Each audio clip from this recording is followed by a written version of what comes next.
Olá, pessoal! Seja bem-vindo de novo ao nosso podcast Conexões que Transformam. Eu sou Rafael Amaral, essa é Giovana Fernandes, nós somos protagonistas do podcast Conexões que Transformam e hoje vou deixar a Giovana apresentar nosso convidado.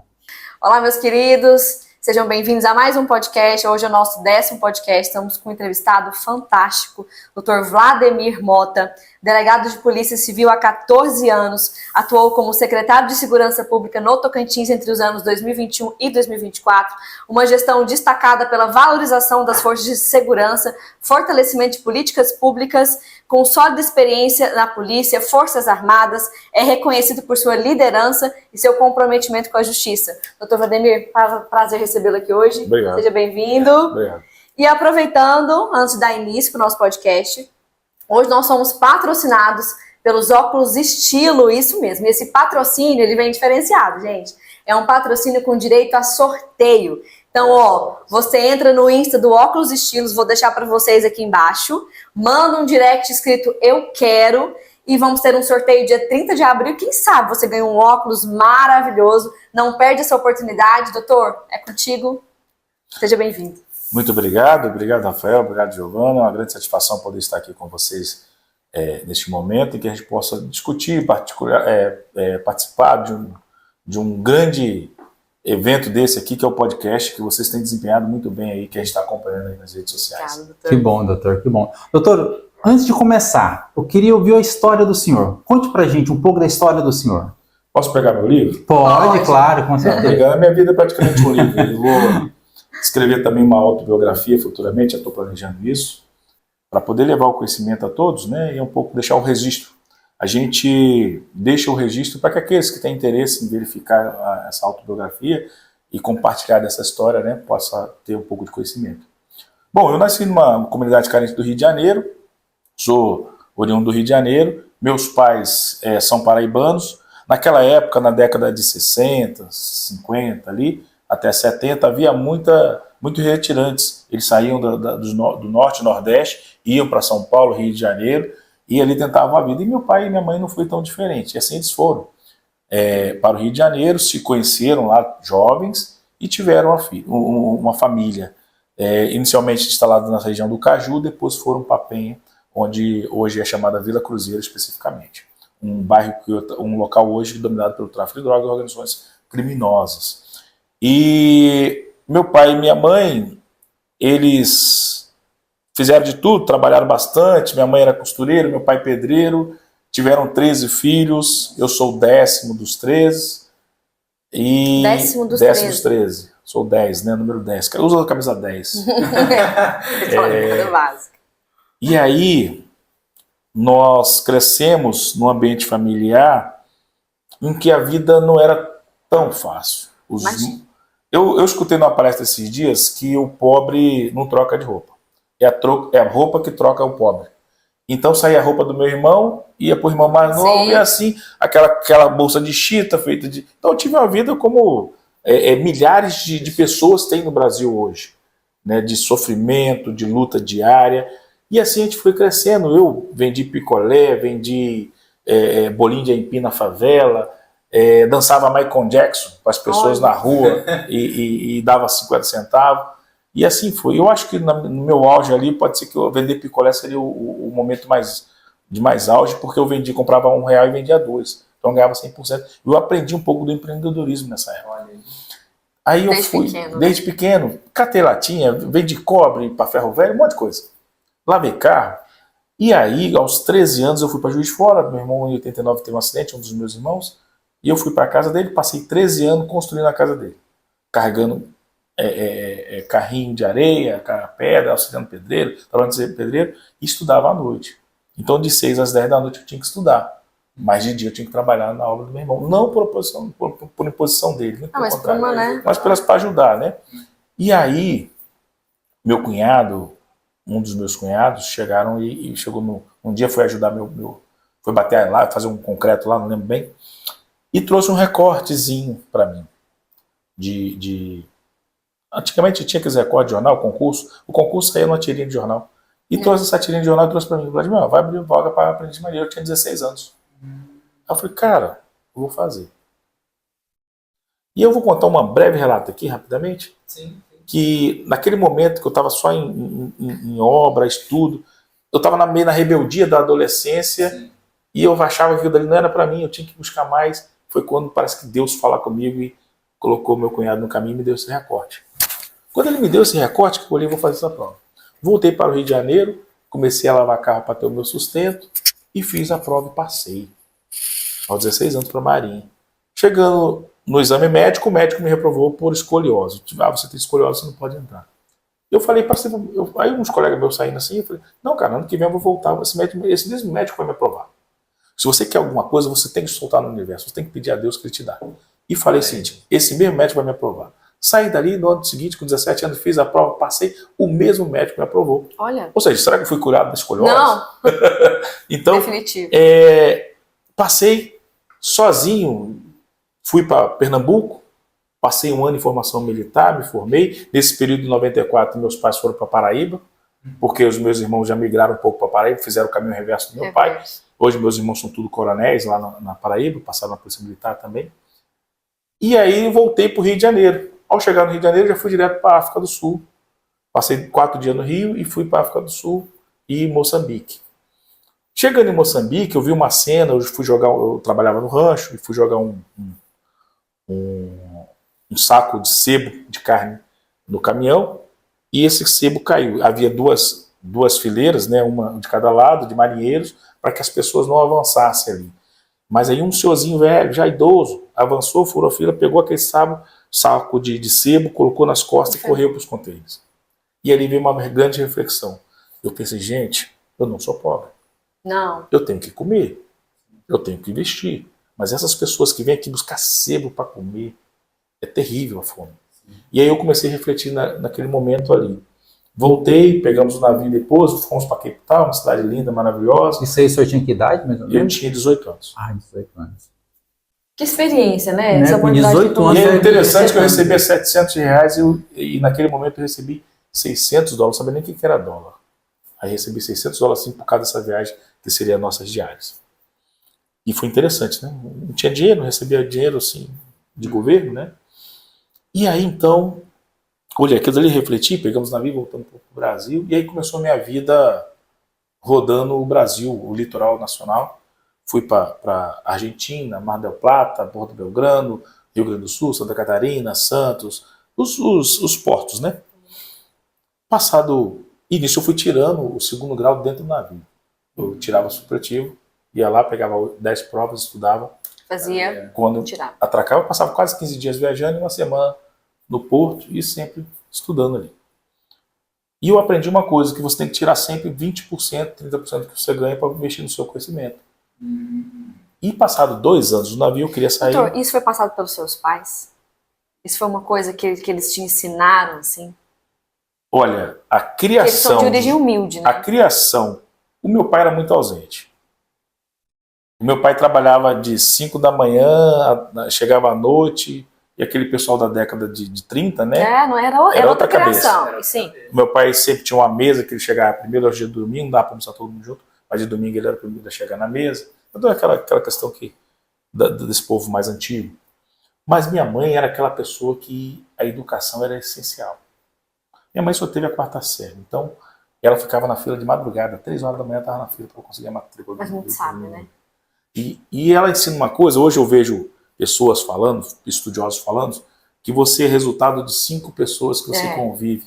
Eu falo, minha mãe tinha a 4ª série, já sabia disso. Ela falava para mim, diga quem do andas. Que eu te direi quem. Fantástico. Eu tinha sabedoria, não tinha conhecimento, mas sabedoria. Então, aquilo dali até hoje eu guardo comigo, certos valores, e tinha também um valor que ela trazia muito bom, que educava bem, cara. Era um chicote que ficava na parede. Esse é fantástico. E aí, se tivesse algum problema, ela nunca bateu forte, não, mas você ficava lá só em olhar pro chicote você já sabia o que é. Que era certo e que era errado. Então, mas ao mesmo tempo acolhedora, aquela mulher fantástica. E assim a gente cresceu, foi desenvolvendo, né? Depois ela foi para Paraíba, voltou a Paraíba, eu passei minha vida praticamente sozinho, voltei para a favela ainda, morando na favela aos 18 anos.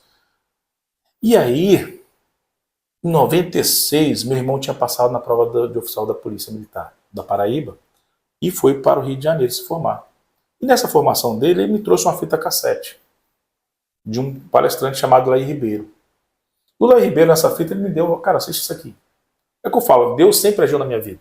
Sim. Através das pessoas. E quando ele trouxe aquela fita para mim assistir, tem uma frase que o Laí Ribeiro fala, assim, uma frase: mira na lua para acertar nas estrelas.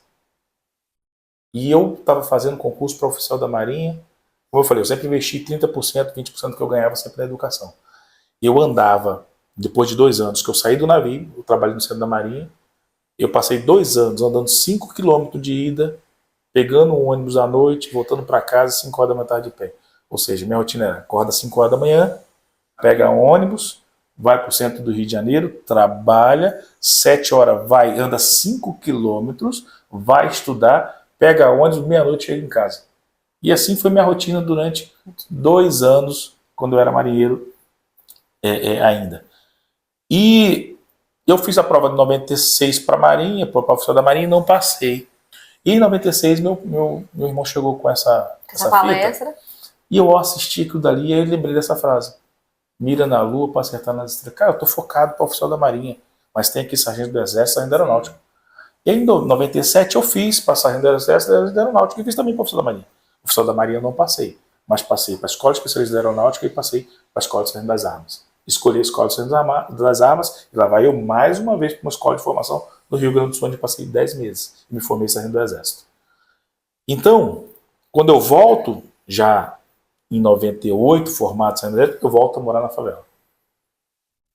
Aí eu menino novo, comprei logo um carro da moda, sim, novo, tal, era o cara ali. E aí foi passando o tempo e eu fiquei pensando, gente, eu tenho um carro desse morando na favela, será que eu não consigo reverter isso em alguma coisa? Aí eu comprei um terrenozinho um pouquinho mais distante da Penha, lá para Campo Grande, e consegui uma construção da minha casa. Aí planejamos 2 casas, uma para mim e para meu irmão. E começamos a construção ali, acabou que eu tive uma desavença com meu irmão, larguei a casa para ele e voltei para a favela de novo com o carro. Eu pensando no ano já de 2000. Cara, eu tenho um carro desse e estou morando na favela.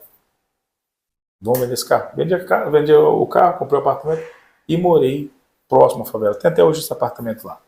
E tô lá morando, tranquilo. Tirei minha irmã lá também da favela, que ficava comigo, minhas sobrinhas. E no Exército ainda. E aí eu no Exército. Aí o que aconteceu? Eu percebi que o Exército ele tem 2 portas, né? Você tem a porta de oficial e a porta de sargento. E a porta de soldado. E eu estava aqui na porta de sargento. É o sistema, né? Eu falei, não adianta eu confrontar com o sistema que eu nunca vou ser oficial. Eu vou ser oficial no final de carreira. Então eu tenho que aceitar o sistema e seguir ali. Mas eu sei de uma coisa, eu posso fazer direito. Só que minha cabeça era voltada para matemática. Aí no ano de 2000 eu entrei para a faculdade de Direito. Quando eu entro para a faculdade de Direito, eu até brinco que tinha filosofia, sociologia, essas coisas todas, e não entrava nada na minha cabeça. Nada na cabeça. Doutor, é normal. 5 matérias, 6 matérias, eu fui reprovado em 4. Aí eu, cara, Direito não é para mim. Não adianta assistir. Larguei a faculdade de Direito e fiquei em casa. Passei 2 anos assistindo jornal. Eu chegava em casa às 5 horas da tarde, 6 horas, e começava a assistir do aqui agora ao Jornal da Noite, que é da Globo, né? Da meia-noite, sei lá. E assistia jornal. Se você falasse tudo sobre o Brasil, do Rio de Janeiro, a atualidade, eu sabia de tudo. Porque eu assistia jornal todos os santos dias e todos os jornais que falavam quase a mesma coisa. E o sofazão lá em casa, eu lá deitado no sofá, sou sargento do Exército, já tenho com a minha vida garantida. E as coisas, a vida vai fluindo e eu vejo uns colegas passando em concurso, outro passando aqui, eu lá, eu sentado no sofá vendo o jornal. Até que eu falei, em 2002, eu falei, não, eu vou voltar para a faculdade e vou me formar em Direito. O senhor voltou para a faculdade? Depois de 2 anos parado. Depois de 2 anos parado. Voltei para a faculdade de Direito e comecei. E aí volta, é bom a questão de conhecimento, quando você pega uma autoridade falando ou uma pessoa te aconselha, você começa a refletir e fazer suas próprias revoluções. E ali eu falei, cara, não é possível que eu não consiga aprender uma matéria de Direito. Aí eu assisti uma pessoa falando numa palestra, dizendo o seguinte, se você não entendeu nada, lê aquilo 3 vezes. Se você não entender, você vai decorar. E comecei. Primeiro ano, lia matéria, pegava aquele livro, ia para a biblioteca, lia o assunto 3 vezes, ia para a prova e passava. Falei, opa, Técnica de memorização. Passou a prova, não sabia de nada, mas na prova eu garanti a prova, pelo menos. E foi passando. Só que aquilo dali a habitualidade. Vai sedimentando, né? Ela te transforma. E aí comecei pegando gosto por aquilo, até que eu botei na minha cabeça a frase do Lai Ribeiro: mira na lua, para acertar nas estrelas. Então, eu estava dentro do sistema do exército, eu sabia que o oficial entrava por uma porta, o praça por outra. Eu falei, não dá para mim atravessar isso aqui, porque isso aqui é o sistema. Mas qual a profissão na área do direito que combina com o militarismo? Delegado de polícia. Qual a pior prova para delegado de polícia? Delegado da Polícia Federal. Eu pensava assim, né? Tem muitas provas de delegado de polícia civil, que é a de São Paulo, Rio de Janeiro, aqui também é muito chato, de acordo com a banca. E aí, vou mirar para ser delegado da Polícia Federal. Fui para Marabá, 2005, consegui minha transferência para a faculdade de Direito, da UFPA, e ali eu falei, cara, eu vou estudar para a prova de delegado da Polícia Federal. E comecei a ver a faculdade lá, e a faculdade não ensinava nada, eu entrava em greve, a faculdade federal era difícil lá. E aí eu falava assim, não vou perder tempo não, vou tirar minha falta e vou entrar pro cursinho. Entrei pro cursinho, acabou que, como eu era muito frequente no cursinho, o rapaz lá me deu a chave do cursinho, e o cursinho era feito via satélite. Era lá em São Paulo, eu recebia as imagens via satelital, era IELF, e eu assistindo palestra com Rogério Greco, Fernando Capês, eu falei, cara, esses caras são bons, ó. E ali, não, até que eu passei para o delegado estudando Rogério Greco.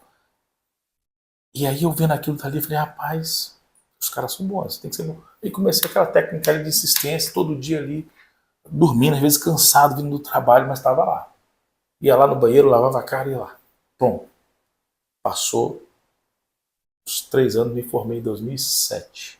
Em 2008 eu passei na prova do concurso de delegado do Tocantins. 2008. Porque veio aquilo, mira na lua para acertar nas estrelas. Se eu estava me preparando para delegado da Polícia Federal, eu podia fazer qualquer prova para delegado estadual. E comecei a visitar os estados. E é interessante, eu antes de me formar já começava a fazer as provas.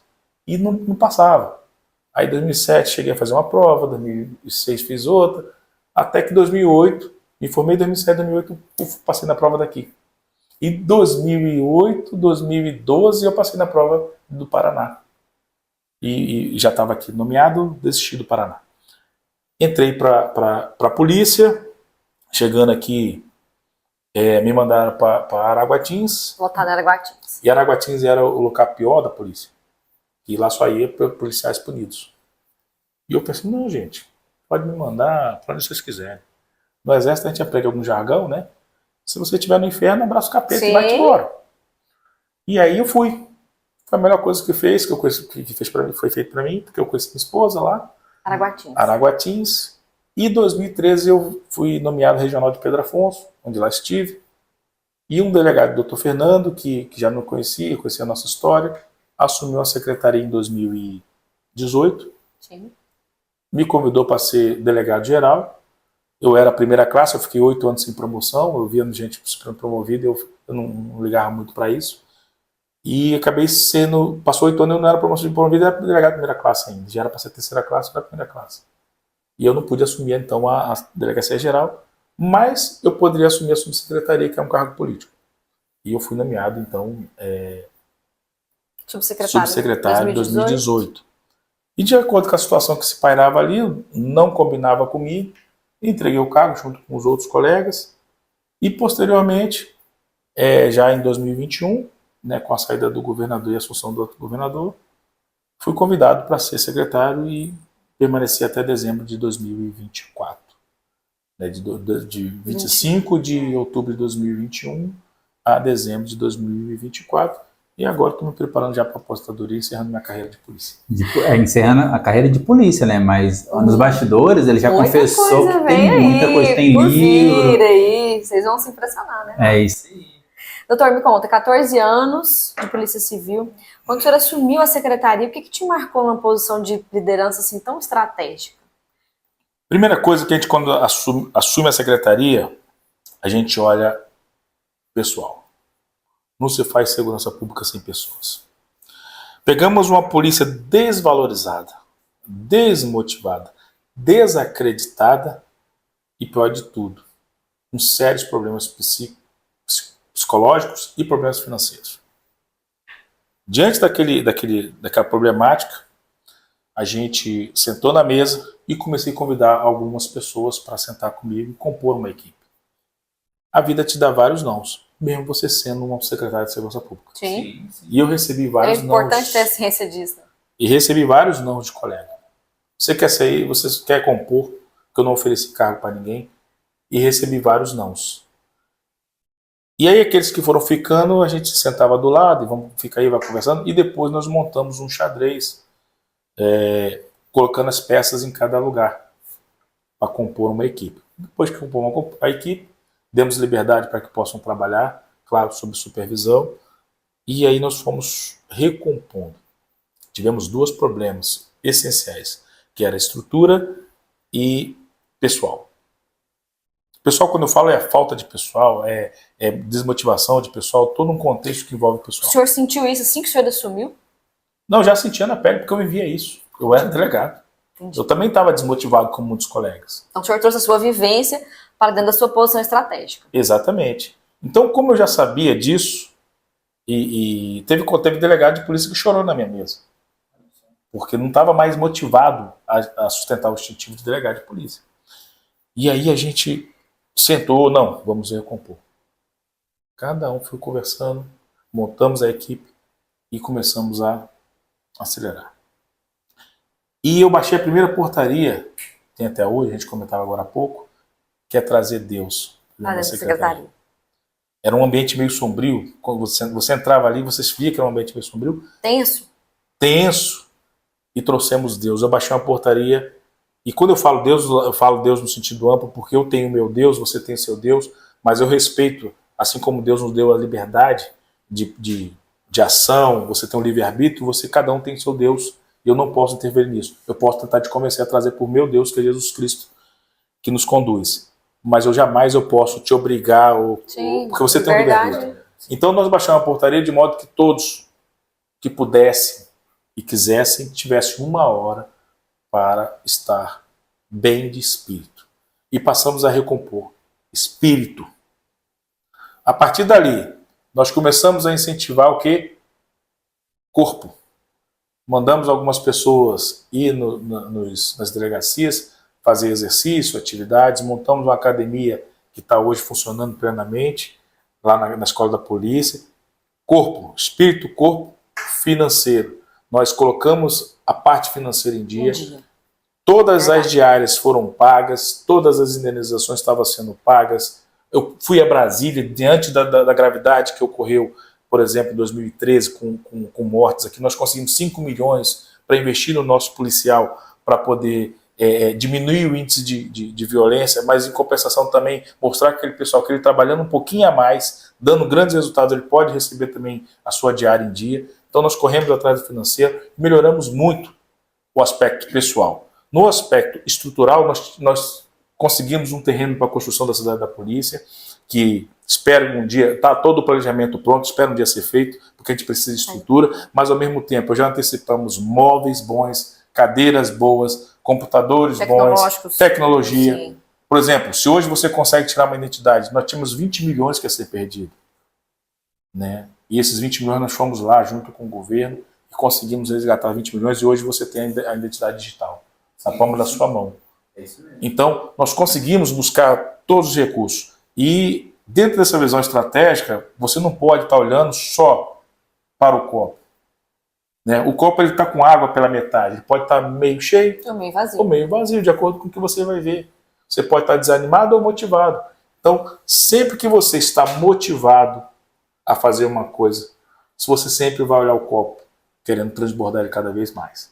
Então você tem que estar todo dia motivado. E eu ia para isso. Eu paguei um alto preço por isso. Sim. Tive problemas familiares? Tive. É uma consequência lógica disso aí. Mas eu tentei amenizar, mesmo assim, eu confesso para ti que foi difícil. Eu levava minha filha, às vezes, para trabalhar comigo. E é situações difíceis. Mas foram 3 anos que eu confesso para você que eu me dei por inteiro à Secretaria de Segurança Pública. Até que minha esposa entendeu e a gente conseguiu fechar esse ciclo, que foi bom para a gente e foi bom também para a sociedade. Assim, doutor, esse estilo que o senhor falou aí dessa liderança, é a liderança que eu acredito, voltada para pessoas. processo é importante, mas quando você lida com a pessoa lá na ponta, ela que faz todo o resto acontecer. Claro que o líder tem que ter estratégia, entender e tal.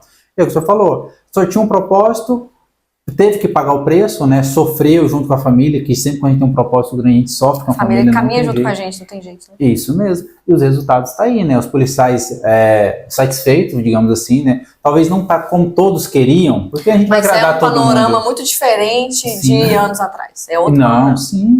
Ele mesmo falou que na pele ele sentiu tanto que era difícil, né? E depois... Mas eu imagino que foi justamente essa experiência dele aos longos desses 10 anos assim, de polícia, que pôde fazer com que ele sentasse na cadeira e visualizasse exatamente o que ele precisava de fazer. Porque tinha ali, né, todo um corpo da Polícia Civil que necessitava desse amparo, de atenção, assim, né? De amparo mesmo. Então, o senhor está de parabéns aí, precisando. E uma coisa é interessante, quando a gente vê o feedback, porque eu andava na secretaria. Sim. Né, e uma coisa bem simples, bem simples. Lá no gabinete tem uma copa. E eu via que muita gente ia lá para esquentar comida. E eu andava, às vezes, na sexta-feira e via gente comendo na mesa de trabalho. Eu falei, gente, tá faltando alguma coisa aqui. É inadmissível você estar na mesa de trabalho comendo. Vamos montar um refeitório. A gente tem refeitório. Montei um refeitório com geladeira, acho que com micro-ondas, né? Cheguei a botar uma máquina de café. Então, quando você traz qualidade de vida para o servidor, para o empregado, o colaborador, você tende a produzir mais. Por isso que apresentamos grandes resultados. Isso mesmo. Então, o melhor investimento que qualquer pessoa pode fazer é na pessoa humana. As máquinas vão estar aí. Elas são trabalhadas para poder executar aquilo que o ser humano quer. Mas o ser humano precisa estar preparado. Outra coisa que aconteceu. Nós investimos em cursos ao quadro administrativo, coisas que talvez nunca tinha acontecido na secretaria. Eu ia te perguntar isso justamente agora. Como que o senhor fez para motivar os servidores num nível de alta pressão que vocês sofriam lá? Foi justamente fazendo isso, né?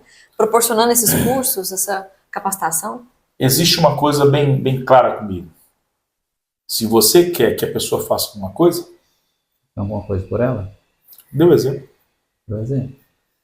Eu tenho certeza que as pessoas me olhavam trabalhando e falavam assim, cara, eu tenho que trabalhar também. Sim. Se as pessoas me olhassem em determinada situação, opa, por que o secretário está ali, eu não estou? É isso mesmo.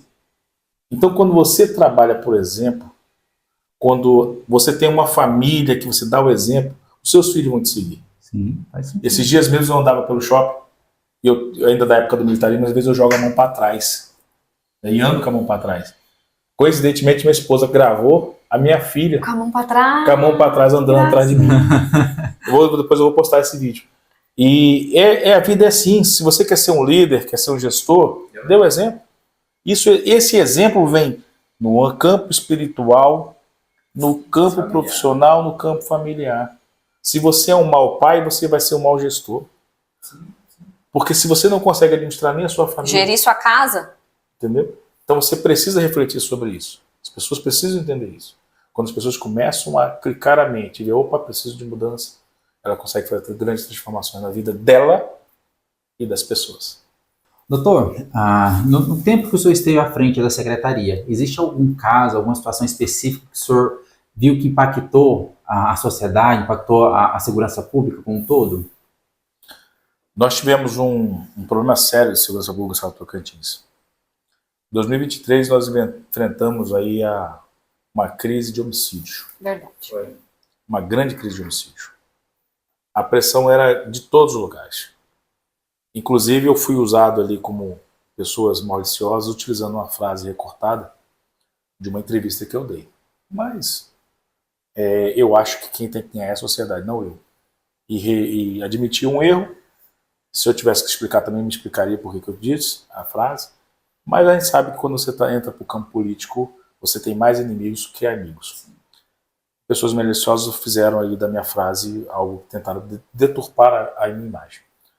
Mas, independente disso, nós vivíamos um momento conturbado com o índice de homicídios. Quase todo dia estava correndo 1 ou 2 homicídios. Bem no começo do ano, foi, doutor? Na verdade, ele começou... Em dezembro de 2022. Ano passado. Ano 2022. Isso. Em agosto de 2022. Foi. E foi crescendo até chegar em maio de 2023 o pico de 26 mortes. Nossa. E eu trabalho com dados, né? Estatisticamente. Você precisa estar estatística e olhar para os dados. E aqueles dados, ele conversa contigo. Tem que falar. Você tem que tomar decisão. Bom, nós tomamos algumas decisões. A Secretaria de Segurança Pública faz a confusão de que ela é a Polícia Civil, mas ela não é a Polícia Civil. A Secretaria de Segurança Pública é um órgão político. A Polícia Civil é um órgão de execução de polícia judiciária, de atividade de polícia judiciária. Então dá para distinguir isso aí. Então nós temos um plano de ação que veio criado desde 2019, que melhoramos eles. Inclusive, no final do ano passado, nós passamos a entregar todas as autoridades, inclusive o Ministério Público, que é um plano de ação para até 2030, que era previsto de 10 anos, 2020 a 2030. E dentro desse plano de ação tinha a redução de homicídio. E estava tendo esse entrave com esses dados crescentes de homicídios, e a gente sentou, olhou, vamos fazer uma operação aonde que está tendo os problemas. Mapeamos onde está tendo o índice de homicídios e fechamos uma primeira operação, calava a operação, dava 3 dias, passava sem ter crime e voltava de novo a crescente onda. Fechamos uma grande operação com a Polícia Federal, com a Polícia Rodoviária Federal, Polícia Civil, Polícia Científica, Polícia Militar, Polícia Penal, Guarda Municipal. Fechamos a região sul de Palmas, a Polícia Militar veio fazendo as incursões, mas depois eles trouxeram mais gente, a Polícia Militar, e assumiu o patrulhamento por completo e tiramos a integração, mas mesmo assim continuou tendo homicídio. Quietou por 3 dias, 2 dias, mas depois voltou até a onda de homicídio. Até que eu chamei a equipe da Polícia Civil e falei assim, o que está acontecendo? Algo está errado. Sim. Isso aqui tem que ter uma resposta imediata agora. A sociedade cobrava, né? Cobrava. E eu tendo que tomar decisões dentro dessa pressão. E eu falei assim, a partir de agora, todo homicídio eu quero uma equipe da Polícia Civil no local. A equipe de homicídio. Nós criamos, então, o plantão das homicídios. Então, ouvi uma morte, tinha que estar no local. Delegado, agente, escrivão, perito, toda a equipe lá. Bom, por outro lado, antes disso, eu precisava fazer uma reestrutura na DHPP que nós fizemos. Reestrutura de pessoal. É aquele negócio que eu te falei, eu tenho aqui um tabuleiro de xadrez, eu tenho que saber quem que eu vou colocar nesse xadrez para jogar. Então pegamos as pessoas, aqui que tem esse perfil e tal, colocamos as pessoas com perfis mais combativo lá. Paralelamente, nós sabemos que ali havia tráfico de drogas inserido nas mortes. E eu preciso reforçar a DENARC. Nós fizemos a troca na DENARC, chamamos pessoas de fora e recompomos a DENARC. A partir dali, levou um tempo. Desde o planejamento, começando já do ano anterior, que estava ocorrendo os fatos. Nós vamos fazendo essa mudança ao longo do tempo. Quando essa mudança começou a girar, a engrenagem começou a girar, nós chegamos ao topo de 26 mortes, que foi em maio de 2023. Mas aí a máquina começou a girar de tal forma que quando chegou junho começou a cair os índices de homicídio. Chegamos em janeiro de 2024, não teve um homicídio em Palmas. Então fechamos os homicídios em Palmas. Se não houvesse essa onda de homicídios, o Estado de Tocantins teria tirado em 2023 o primeiro local em redução de crimes violentos. E mesmo o Estado sendo um Estado novo, doutor, como é que o senhor enxerga essas características específicas da criminalidade? Hoje, você tem isso aqui na sua casa, não tem? Sim. Quase todo mundo tem isso aqui. Então você é uma vítima em potencial de qualquer tipo de crime. Desde um sequestro, a pessoa invadiu seu celular e tira dinheiro da sua conta. A criminalidade hoje não tem fronteira e não tem divisa. Ou seja, mesmo sendo um Estado novo, a gente está sujeito a todo tipo. Todo tipo. Qual é o desafio da segurança pública? Eu tenho falado muito isso. É manter a sensação de segurança pública. Existem o quê? Se você for no Rio de Janeiro, em Copacabana hoje, cheguei em Copacabana, você vai ver várias viaturas. Você tem sensação ou segurança pública? Sensação. Não. Quando você vê no jornal que a pessoa, perto da viatura ali, roubou um cordão de ouro de um turista, você vai, poxa, eu não vou nem no Rio de Janeiro. Quando você vê que o Rio de Janeiro está ataque de facções, você não vai nem no Rio de Janeiro. Por mais que tenha policiamento, as notícias que traz até você aqui no Tocantins é que o Rio de Janeiro vive uma guerra caos civil. Completo, sim. Então, quando você pesar no Rio de Janeiro, você já vai estar inconscientemente emplacado por falta de sensação de segurança pública. Você vai ter segurança pública, que as viaturas, as delegacias abertas, etc. Os órgãos estatais estão ali, mas você talvez não tenha um sentimento de que aqui eu posso andar tranquilo com o meu celular que não vai ser furtado. Diferente do estado do Tocantins. O estado do Tocantins tu pode sair qualquer hora do dia da noite. Se acontecer um furto contigo, vai ser 1 em 1 milhão. A probabilidade é muito pequena, porque aqui nós temos a sensação de segurança pública. Por isso que se você andar na Parque César Mal, você vai ver muita gente com o celular na mão, pessoas andando na rua olhando para o celular. Sim, é um hábito. Pessoas usando suas bijuterias. Normais. Por isso que a pressão naquela época foi tão grande, porque a sensação estava de perigo, Exatamente. a gente não sabia o que era. E era Aqui ainda se tem o hábito de sentar na porta e conversar. Sim. Né? Então, ou seja, as pessoas perderam esse hábito naquele momento. E elas queriam de volta aquilo dali. E precisávamos resgatar isso. E nós adotamos a política que foi acertada e reduzida. E olha que engraçado. O senhor disse o seguinte, a sensação de segurança, apesar do policiamento ser ostensivo no Rio, né? Isso. Ser visível ali. O que eu percebo aqui em Palmas, né? Eu sou nova aqui na cidade, 2 anos apenas, mas eu percebo assim, que eu não tenho a sensação de um policiamento da PM de forma ostensiva. Eu não vejo viaturas rodando na Teotônio, na JK, nas quadras, eu não vejo. Como eu vejo em Goiânia, por exemplo. Goiânia, você anda, você passa por 5 viaturas em cada, né? Aqui eu não tenho essa sensação do policiamento ostensivo. Talvez pelo número pequeno de oficiais, né, assim, policiais, mas nós temos a sensação de segurança. Isso que eu ia falar. Você não a vê, sensação, nós temos, né? A gente sai na rua portando um celular, a gente sai tarde, dirigindo um veículo, uma sensação de segurança nós temos, apesar de não ser um policiamento tão ostensivo assim. É porque aqui o planejamento de policiamento, seja ostensivo, seja na área de polícia judiciária, os órgãos são bem executados, né? Eles conseguem fazer um planejamento pontual. Sim. Por exemplo, para que eu vou colocar uma viatura? Vou dar um exemplo. Nas quadras, não Nas faz quadras. sentido, assim. Não é mais fácil eu deixar ela aqui para me atender 2 quadras? Eu tiro o custo sim, e faço pontualmente aquele atendimento? Tem mesmo porque como é um estado novo, doutor, tem os focos, né? Exatamente. Os focos da criminalidade muito bem Mas mapeados. eu vou falar aqui para você, o que me preocupa hoje em Palmas, por exemplo, Tocantins como um todo, Tocantins hoje ele tem um problema sério de segurança pública porque nós não temos um controle aéreo, nós não temos um controle efetivo das nossas ruas, das nossas rodovias, porque recentemente vai prender uma grande apreensão em Porto Nacional de cocaína. Sim. Então nós pegamos já nos últimos 3 anos 3 aeronaves cortando o céu do Tocantins. Isso eu estou falando de matéria pública. Nós tá? somos rota do tráfico. Rota do tráfico. Isso me preocupa muito, porque se as políticas de segurança pública não forem bem implementadas para redução, uma hora isso aqui vai estar aqui como base logística definitiva. E aí vai virar o caos. entendi. Nós temos, por exemplo, mineradoras se implementando. Cadê o planejamento público? Não estou falando nem de segurança pública, porque eu tenho que ter escola, eu tenho que ter hospitais para atendimento da população, porque aquela localidade vai crescer ali e vai se desenvolver e as pessoas de fora vão vir. Então a criminalidade, muitas vezes, ela busca oportunidade também. Ela vem de fora, se instala aqui, às vezes a empresa contrata sem saber quem está contratando, a pessoa tem mandado de busca e apreensão, não faz uma consulta preventiva, não tem uma assessoria de segurança pública ou privada. Então, aquela localidade vai desenvolvendo e daqui a pouco está entrando a criminalidade ali e ninguém está sabendo. Quando consegue não, está o caos, está lá. Está lá. Entendeu? Então nós temos aqui, a minha preocupação é o futuro do estado de Tocantins para o meu filho. Como que vai estar daqui a 20 anos para o meu filho? Estou falando do meu filho. Mas isso reflete nos filhos de todos os tocantinenses. Qual é a segurança pública que nós queremos para os nossos filhos? Então, os poderes públicos constituídos têm que pensar realmente, daqui a 20, 30 anos, qual é o estado do Tocantins. E aproveitar que de fato um estado novo e mapear, né, doutor, muito bem, sim, esses locais de criminalidade, pontos de tráfico, que nós temos aí a Belém Brasília que corta o estado.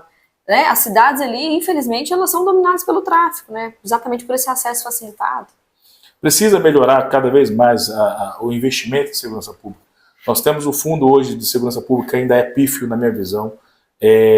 O pessoal, fui criticado por não investimento do fundo, mas tu sabe qual é a dificuldade, como é. Você vê as críticas, mas a legislação, as portarias do Ministério da Justiça, na verdade o fundo não é para você fazer a sua política no âmbito do Estado, é para você fazer a política do governo federal. Exatamente. Que ele manda um monte de diretriz para você, e se você não fizer isso aqui, ele te nega, vai te negando, e aí você não consegue fazer a política pública. E às vezes a pessoa reclama que tem tanto de dinheiro e não faz. E não faz exatamente. Mas é política do governo federal. Mas a política do governo federal não é a sua, do Estado. Então, ou seja, quando você começa a perceber por que isso não está acontecendo, você tem que saber a origem. Olha, não está acontecendo por causa disso. Nós fomos criticados, o Ministério Público entrou para poder analisar, entrou, mas eu estava bem tranquilo. Eu falei, olha, gente, eu não posso fazer mais do que a lei permite. Ou seja, eu não posso ultrapassar o limite da lei, não posso fazer gasto que a lei não permite. Então, e nem é assunto do nosso podcast, a gente não está no nosso hall de perguntas aqui, mas vamos entrar nele, doutor. De fato, né, houve aquela pressão política a respeito daquele dinheiro que estava parado lá do FUSP, enfim. Mas ali eram diretrizes muito específicas. E vai continuar parado.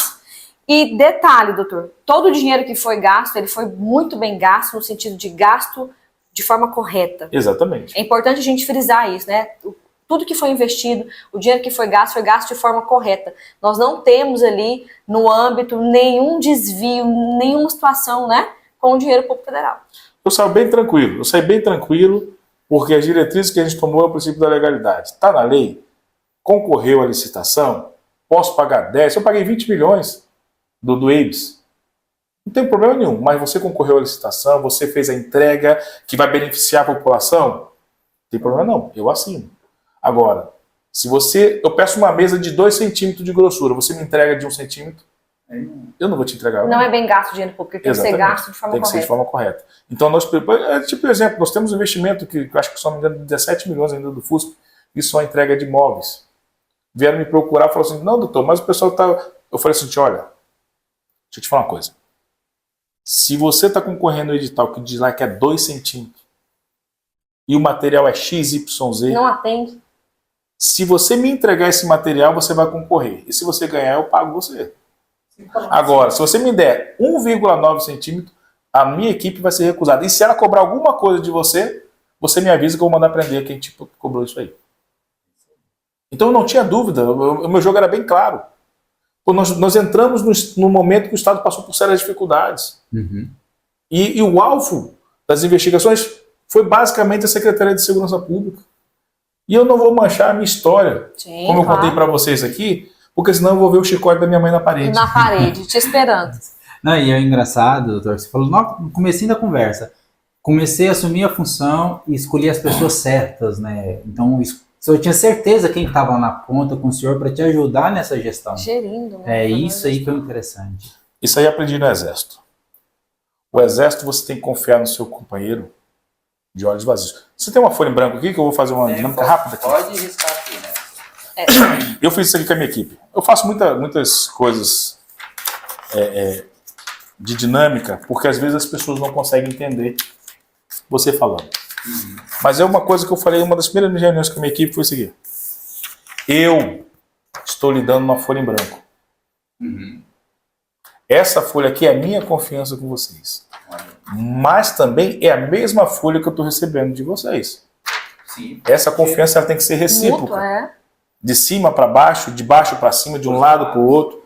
Mas no dia que essa confiança sofrer qualquer abalo, sim, ela nunca mais será a mesma.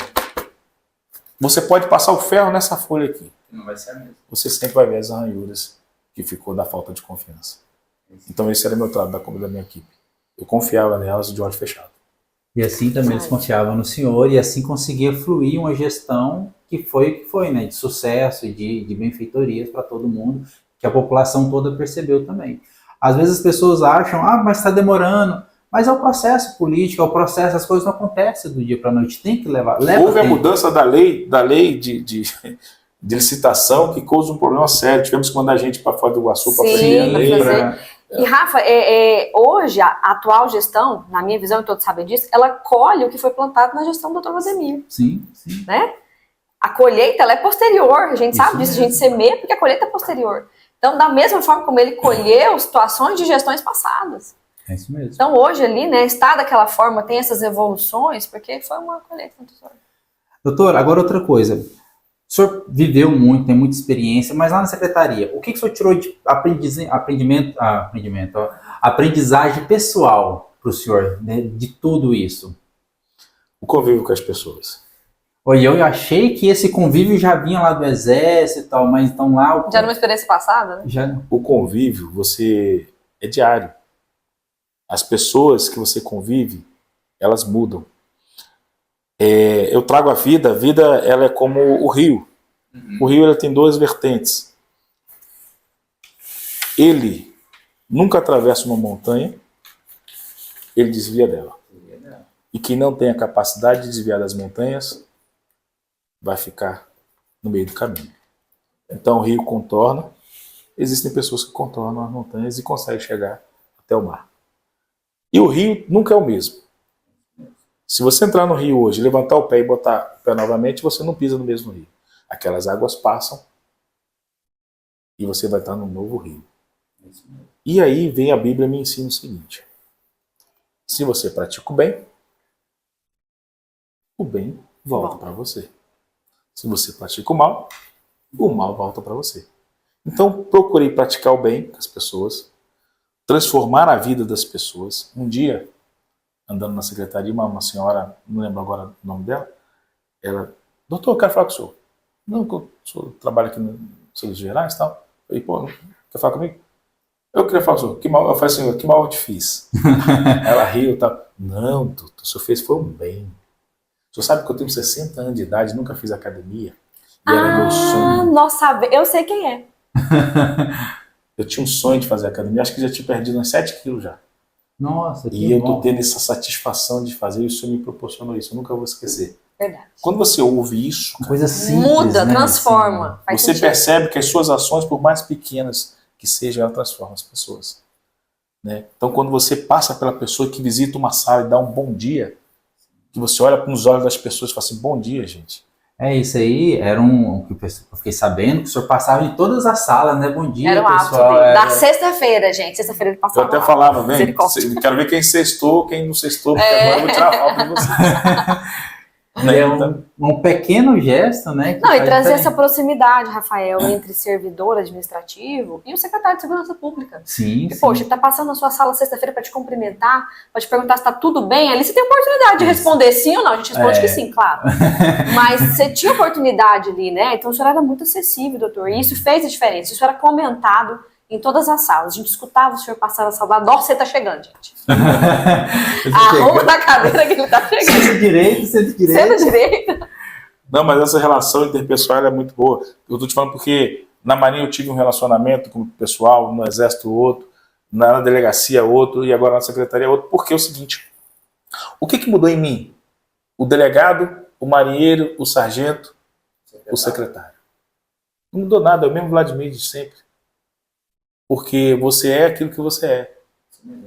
O seu caráter, o chicote na parede, que te ensina a viver, sempre vai estar ali na sua consciência. Agora, se você tiver um mau caráter, você pode ser o que você quiser, você sempre será um mau caráter. Então, quando você aprende desde cedo o caminho bíblico, o caminho que Jesus percorreu, o caminho que ele te ensinou a seguir, e quando você tem familiares, mãe ainda que humilde, que te digam, o caminho é esse, segue por aqui, é essa linha. Eu até comentava que hoje tem mentores para isso. Antigamente eram os pais e os avós que faziam esse papel. Segue esse caminho que você vai certo. A partir do momento que você consegue puxar para você, não importa onde você esteja. Seja você sempre. Perfeito. Que você terá grandes resultados. Então agora, doutor, já que o senhor entrou nesse assunto, vamos para um momento especial. Nós vamos começar com um novo momento aqui no nosso podcast, que é o momento do nosso Café Reflexão. E eu sei que o senhor aprecia um bom cafezinho, certo? Tô certa? Tomar um cafezinho especial aí, esse nosso momento de reflexão. Tem um staff do coração aqui servindo esse café, companheira de luta e batalha. Tá com açúcar ou sem açúcar? Sem açúcar. Vou provar sem açúcar. Porque café é igual vinho. Você tem que aproveitar no paladar. Doutor, nesse momento de reflexão nosso aqui, uma pergunta que não tá dentro do nosso script. Isso não foi combinado? Não foi combinado. Mas é bom assim, no susto. Se o senhor pudesse voltar atrás e fazer diferente, o que o senhor voltaria atrás e faria diferente, não no contexto da Secretaria de Segurança Pública, no contexto de uma vida? Não faria nada diferente. Nada? Nada diferente. Por quê? As dificuldades é que me tornou o homem que eu sou hoje. Se eu não tivesse passado as dificuldades que eu passei na minha infância, se eu não tivesse viajado o Brasil pela Marinha, se eu não tivesse enfrentado a hierarquia e disciplina rígida do Exército, e se eu não começasse a atender a delegacia de polícia do interior, as pessoas mais humildes, eu não seria quem eu sou hoje. Bom, momento de reflexão. O senhor não mudaria nada. Parabéns, doutor. Não. Nossos erros, os nossos acertos nos trouxeram até aqui, né? Existe uma escada, e eu falo muito nas minhas palestras. Ela tem uma porta lá em cima, vários degraus, existe uma porta. Todos podem abrir a porta. Acontece que poucos conseguem. Alguns estão nos primeiros degraus, ou nem sequer o primeiro degrau. Outros estão no meio, outros estão só faltando um degrau. E eu pergunto, por que muitas vezes esses que nem subiu o primeiro degrau conseguem abrir essa porta e o que falta um degrau nunca abriu? Por quê? A coragem de virar maçaneta? Simples. Deus tem um propósito para a vida de cada um. Só Ele sabe o nosso destino. E quando você faz uma oração pedindo a Deus alguma coisa para acontecer, e se você ficar deitado, sentado o dia inteiro, Deus vai olhar para você, meu filho, estou te dando um mundo de oportunidades, mas você não quer nem se levantar do sofá? Aí lembrar da reflexão no sofá assistindo jornal. Né? Foi quando ele mudou a história. Então você tem que ter um pensamento positivo.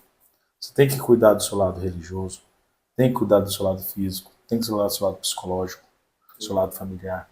Então nós temos várias áreas, várias caixas que tem que encaixar.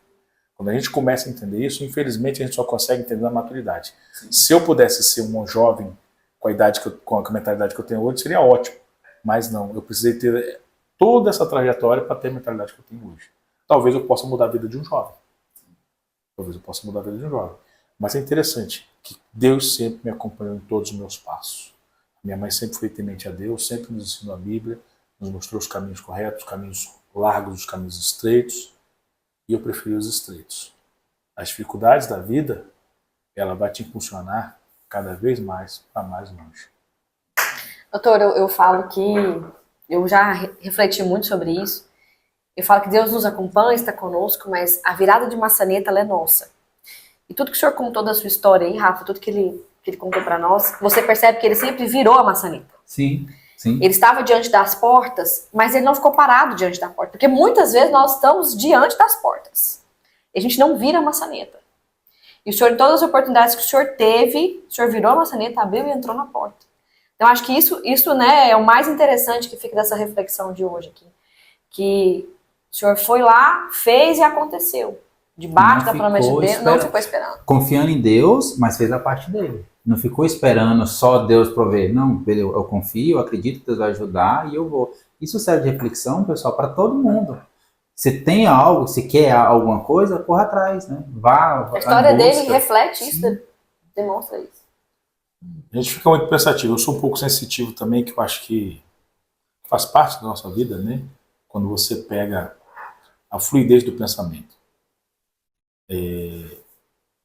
As pessoas muitas vezes elas falam assim, eu não vou nem tentar, porque eu sei que eu não vou conseguir. Eu botei uma frase esses dias, eu acho que no meu Instagram, não lembro bem, mas eu proferi uma frase no seguinte texto. Foi uma pessoa que me questionou aí num grupo e eu fui escrever isso para ela, olha, os vitoriosos são aqueles que tentam. Muitas vezes os derrotados são aqueles que desistem.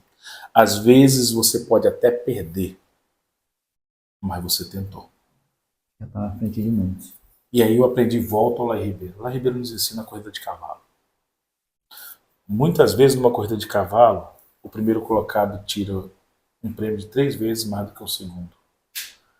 E aí ele fala o seguinte, quer dizer que o primeiro é 3 vezes melhor que o segundo? Não. Você também pode ser o primeiro. Depende do que você faça naquele momento da sua competição. É o primeiro passo. O segundo passo, você volta ao seu passado. O que você fez para o seu primeiro? Você estudou? Você se preparou? Você se inscreveu? Aí você falou, não vou nem me inscrever porque eu não vou passar. Como? Tente. Não tente uma vez, não. Tente 2 vezes. Tente 2 vezes, não. 3, 4, até passar. Isso diz para aqueles que são concurseiros, por exemplo. Tem um guru do concurso, né, que é o juiz federal, esqueci agora o nome dele, lembra bem? Ele diz assim, aí faz. Concurso não se faz para passar. Se faz até passar. Por isso que quando eu comecei a fazer estudar para delegado da Polícia Federal, eu comecei a fazer vários concursos. Até que eu passei. Então você faz até passar. Tudo na sua vida. Tudo que você quiser. Se você imaginar onde você vai estar daqui a 10 anos, eu sempre fiz isso. Onde eu vou estar daqui a 10 anos? Daqui a 20. Você tem que ter planejamento a curto, a médio e a longo prazo. E aqueles que você conseguir irradiar ali, eles vão estar junto contigo. Sim. Porque eu procuro agir com a cabeça, eu vou fazer aquela dinâmica. Né? Não sei se tu participou da dinâmica. Quando a gente bota a mão na cabeça, essa é uma dinâmica da Ergotri, quando a gente bota a mão na cabeça, a gente procura sentir o cérebro. Quando você pensa demais, raciocina demais, você percebe que o cérebro não movimenta. Então você fica estático. Agora, quando você bota a mão no coração e sente o coração fazendo as emoções fluírem, aquilo que você pensou, você começa a irradiar mais de 30 metros em sua volta. Então você consegue empolgar as pessoas. Então assim eu fiz, assim eu procurei fazer todas as minhas jornadas por onde eu passei, seja no Exército, seja na Marinha, seja na Polícia Civil, seja como secretário, porque eu sempre procurei pensar, mas sempre agir também com o coração. Perfeito. Já pegando um gancho já, doutor, agora, quais são os planos do senhor da agora para frente? Já tem um tempo que você sai da secretaria, né? Não é mais secretário, e agora? Vladimir, palestrante, mentor, quais são os planos do senhor? Eu descobri recentemente que o melhor caminho, né, financeiro é o empreendedorismo.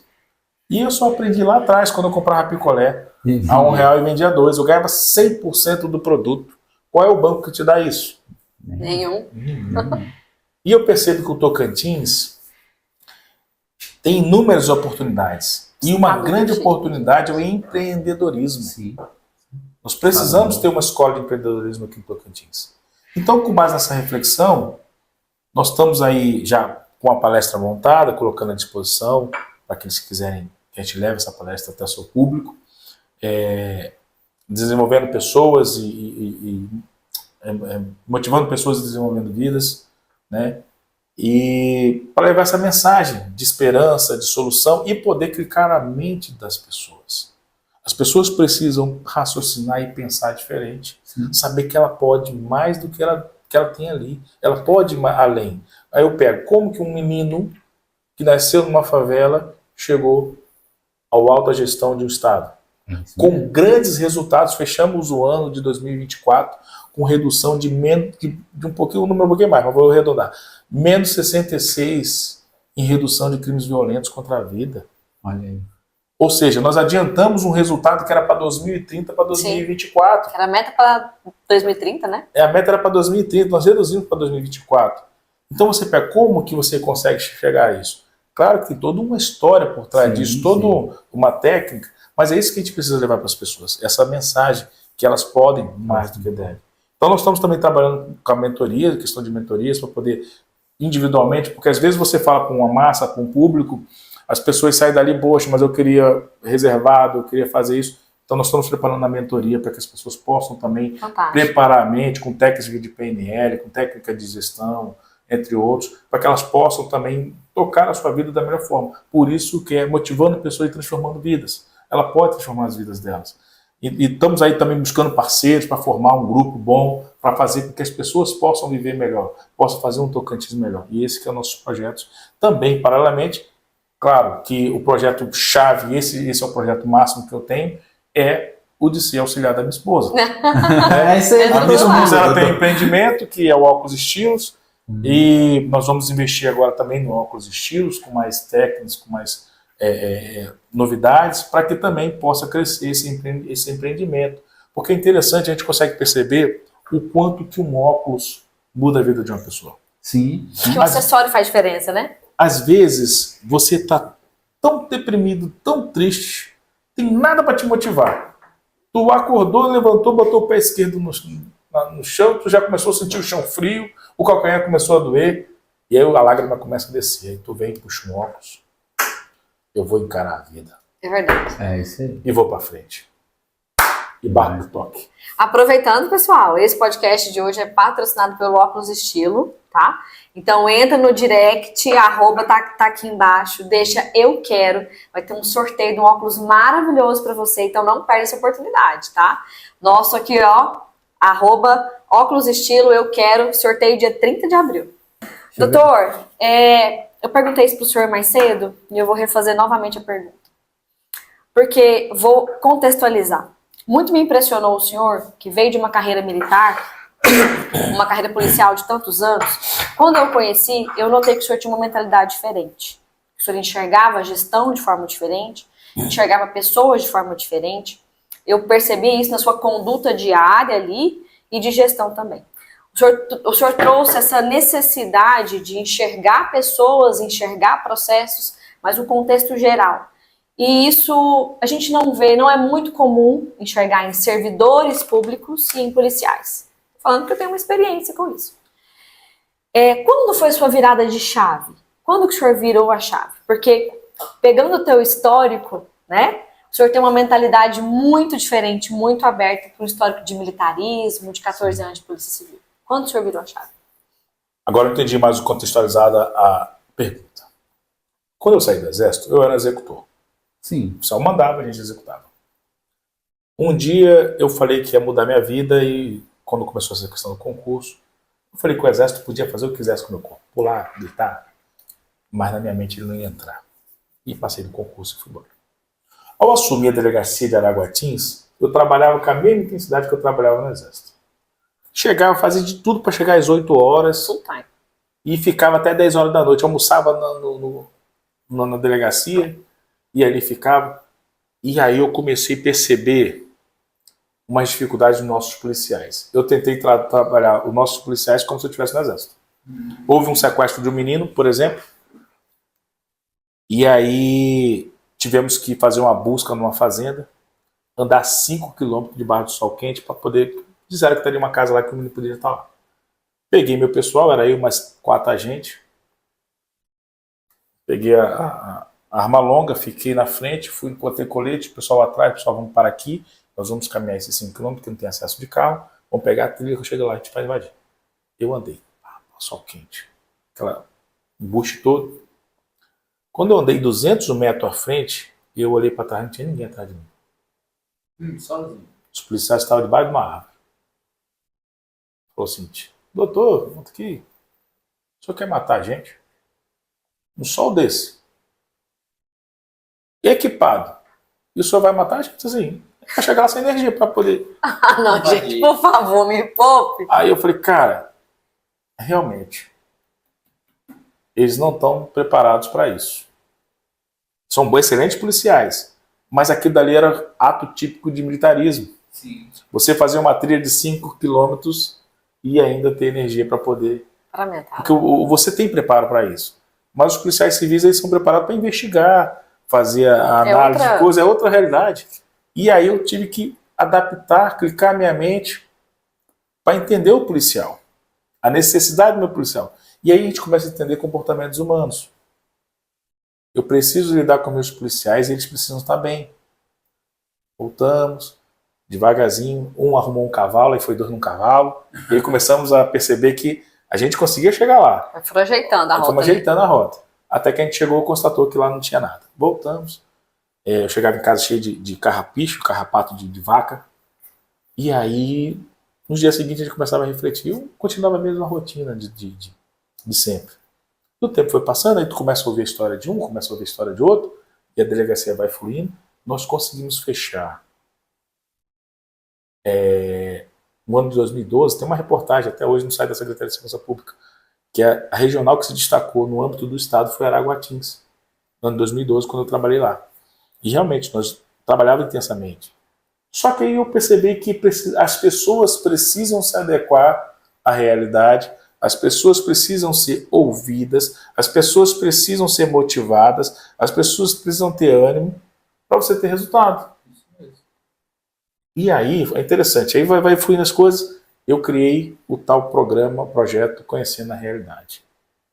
E coloquei meninos escolares no meio, polícia militar do outro, polícia civil do outro, fizemos hasteamento toda sexta-feira, a cada 15 dias, fazia o hasteamento do Programa Nacional, e eu pegava esse grupo de meninos e levava na delegacia. E lá eu conversava antecipadamente com o preso para poder mostrar a realidade dele. E os meninos saíram de lá chocados. Muita gente falava assim para mim, pô, você vai ser coisa, comissário público. Eu falei, gente, eu estou mudando a realidade desses meninos. Sim, tá vendo? Vocês estão vendo a realidade. Eu estou indo lá fazendo palestra, falando sobre drogas, e estou trazendo para ele aqui mostrar o preso. E o preso está de acordo para falar sobre a vida dele. Isso aqui vai mudar. Eu tenho certeza que esse menino não vai virar traficante quando ele ver isso aí, porque ele vai chocar, ele vai conhecer a realidade. Muitas mães vieram me agradecer. Sim, com certeza. Quando a gente começa a trabalhar nesse intuito com pessoas, tu vê que eu estou falando de pessoas, você começa a ver a transformação das pessoas, tanto internamente quanto externamente.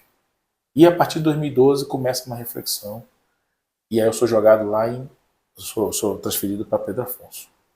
Chego em Pedro Afonso, um índice de criminalidade alto, uma bagunça só. Cheguei lá, dois policiais já no macarrão, uma cadeia de macarrão na porta da delegacia. Aí eu entrei, estava o delegado fazendo um flagrante com o escrivão. E eu, sou advogado? Não, sou o delegado regional. Não, doutor, peraí. Aí fui conversando. No dia seguinte eu mandei tirar a carteira de macarrão de frente da delegacia. Aí criaram um pé de polícia lá atrás, o pessoal foi para lá. Aí depois eu falei, gente, peraí, eu não posso vencer vocês. Aí eu sei que eles vieram em Palmas, pediram para minha saída, que tem que tirar ele. Aí eu falei, olha, vocês vão se arrepender disso. Olha o que eu tô falando. E aí começou ali, eu comecei a botar eles para trabalhar, vamos dando resultado. Aí chegava onde, não, mas doutor, não posso ir sozinho. Não, não precisa ir sozinho mesmo não, eu vou contigo, vamos lá. Como eu falei, dá o exemplo. Se você tiver dado o exemplo, as pessoas te acompanham. E vou junto, vamos lá. Resumindo, em 2013 nós fizemos uma grande operação que prendemos quase 21 pessoas. Helicóptero, aquela coisa toda. A cidade passou quase o ano de 2014 sem incidência de furto. Praticamente 6 meses. E aí os caras começaram a entender que a população começava a elogiar a Polícia Civil. Isso muda o panorama, né? Aí você começa a ver, poxa, cara, olha só, a realidade agora é outra, o pessoal está me agradecendo. Então nós mudamos a realidade. E você tem que se impor, mesmo que tenha alguns problemas. Nós conseguimos se impor, o pessoal conseguiu entender. Aí eu fui chamado para ser subsecretário e ninguém queria deixar eu sair mais. Porque o pessoal começou a entender, olha, não, doutor, aqui, a gente busca informação, ele resolve, ele pede, faz isso, mas ao mesmo tempo ele escuta a gente. Foi como o senhor se conectou com pessoas, né? Aí você começa a perceber a dinâmica de conectar com pessoas. E a população começa a te respeitar mais. Não, eu vou lá que o fulano resolve para mim. Sim. Porque eu sou muito imediato. Se você chegar amanhã com a demanda, se eu puder resolver agora, eu resolvo. Se eu não resolver naquele momento, vai ficar coisa, vai demorar um pouquinho mais. Mas se eu tentar fazer aquilo naquele momento, você tem resultado. Sim. E a gente começou a trabalhar assim, dessa forma. Aí chegou 2018, fui ser subsecretário, o pessoal, pô, doutor, você vai mandando a gente? Não, eu vou ali e volto daqui a pouco. Acabou que eu fiquei 3 meses, voltei. E aí eu voltei numa fase meio ruim, meio depressiva. Me isolei um pouco. E depois eu volto como secretário de Segurança Pública. Né? Imagina só, o que fez numa delegacia, fez numa regional, vai fazer agora por toda a segurança pública. Né? E nós tivemos resultados. Em Araguati, se você pegar, tem matéria no site da Secretaria de Segurança Pública, nós fomos a primeira regional com maior índice de resolução de inquéritos policiais. 2012. Você pega Pedro Afonso, a regional de Pedro Afonso, e olha que eu trabalhava muitas vezes sozinho. O sistema hoje, e é questão de inovação. Isso é um tema muito importante. Em 2016, não tinha escrivão, mas você tinha que dar resultados. E aí eu ajustei os 2 escrivãos que eu tinha para trabalhar de dia, e eu trabalhava de dia e de noite. Eu falava, se tiver um flagrante, não tinha indenização, não tinha nada. A polícia militar chegou, me acionava, só tinha um plantonista da gente lá. E eu falei, cara, eu tô sozinho aqui digitando esse troço aqui, não é possível. Aí veio a questão, peraí, vou trazer o sistema audiovisual do judiciário para cá. A polícia está lá, a placa lá até hoje. A delegacia regional, a Central de Atendimento de Pedro Afonso é a primeira regional a criar o sistema audiovisual. Que fantástico. 2016. Olha só. Por quê? Porque houve uma necessidade. E o senhor enxergou ali a inovação que poderia ajudar. E a gente teve que colocar. Hoje quase todas as delegacias têm. Havia uma resistência. As pessoas têm resistência de mudança. Sim. Se você não chegar a impor, às vezes, A Secretaria de Segurança Pública, nós tivemos condições de situações que não dava para colocar ali, eu tive que me impor. Por esse lado, isso aqui. E as pessoas depois que... Vou dar um exemplo. Nós temos o IML e do lado era o Centro de Perícias, o Núcleo de Perícias.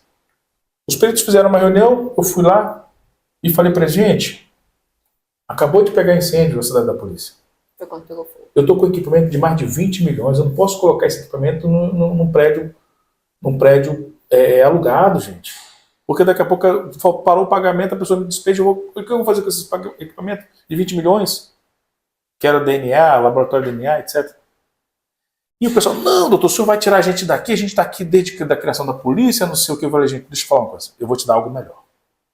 Me dê um voto de confiança. Necessidade de uma imposição para... Se eu não colocar você no lugar melhor, eu te volto para cá. Ok? Mas me dê pelo menos esse voto de confiança. Aí aquela conversa fluiu, o pessoal tá. Colocamos ele num prédio, locamos um prédio. Eu falei, olha, para vocês é fácil eu mudar, eu pego um computador aqui, tiro e coloco pessoas. Mas um equipamento fixo de DNA não tem como. Então eu vou trazer o equipamento de DNA para cá e vocês vão para esse prédio aqui que é bom. O antigo prédio da Polícia Federal. Eles estão lá hoje, pergunta se eles querem sair de lá. Não querem sair. Inclusive as delegacias especializadas que estavam num ambiente ruim estão lá também. Pergunta se querem voltar para o ambiente anterior. A central de flagrante eu entrei, por isso que as minhas visitas eram esse intuito. Às vezes o gestor está sentado na cadeira olhando papel frio. Você precisa conhecer a realidade das pessoas. Então toda essa história me fez essa mudança de visão. Quando eu cheguei na central aqui, a central era uma parede mofada, tudo ali. Eu falei, não acredito que um policial tira plantão disso aqui não. Dorme aqui. Que dorme aqui, exatamente. Por isso que o policial está doente. Peguei, arrumamos uma outra central de flagrantes, nós alugamos uma central de flagrante nova e mudei dali. E era difícil tirar porque o pessoal tinha aquela mentalidade aqui que funciona há muitos anos. Então, quando lá em Araguatis, que eu percebi aqueles policiais sofrendo no sol quente, eu falei, eu preciso primeiro pensar no meu pessoal interno. Quando o meu pessoal interno estiver bom, os meus resultados serão bons. E assim aconteceu. Gente, é assunto para muito podcast. Precisamos de uma segunda edição aqui, né, doutor? Pra gente poder... Uma disposição. São muitos assuntos, muitos temas. Eu tô impressionada, mais uma vez aprendemos, né, Rafa? Nossa, é muito bom, todo né, podcast, Giovana? doutora, a gente sai conversando o quanto a gente aprende, porque a nossa missão é essa, além de Isso conectar mesmo. e transformar pessoas, nossa E missão aprender. é de levar aprendizado, né, Rafa? Então, te agradeço. Peço para que o senhor deixe o seu Insta, uma palavra de finalização para nós, mas antes disso, nós temos um presentinho para o senhor. Traga Rafa para mim. Bom, esse aqui é uma caneca, doutor, que tem o nosso Nosso nome aqui na podcast. frente. Aqui tem o número do podcast que você participou e o nome do senhor. Opa, obrigado. É isso aí. Deixa Muito o obrigado. arroba do senhor, No tá? Instagram Eu do te senhor. agradeço imensamente por essa oportunidade, né, Rafa, de Isso aprendizado com o meu parceiro aqui. Eu tenho certeza que novas portas se abrirão e um caminho abençoado aí pela frente. Obrigado. Nós temos aí, eu tenho 2 Instagram, um que eu cuido mais do pessoal da minha família, as coisas mais pessoais, e tem um especial que é motivando pessoas e transformando vidas. Então, o meu pessoal, quem quiser anotar, é Vlademir CM Oliveira, e o que traz mais motivação, matéria sobre motivação de pessoas, desenvolvimento de pessoas, é Vlademir Mota Oliveira. E aqueles que quiserem concorrer a um óculos estilo, no final do mês, é @óculosestilo.tel. Fantástico! É isso aí. Doutor, muito obrigado. Eu que agradeço. Aprendi muito, como o Giovanni falou. Sempre a gente se coloca na cadeira do aprendiz, né, Giovanni? A gente aprende muito com a história, com o pensamento, com a forma, vivência, com a né? vivência. Cada podcast é melhor. É isso aí, pessoal. Muito obrigado por ter acompanhado a gente até aqui e até mais. Até mais.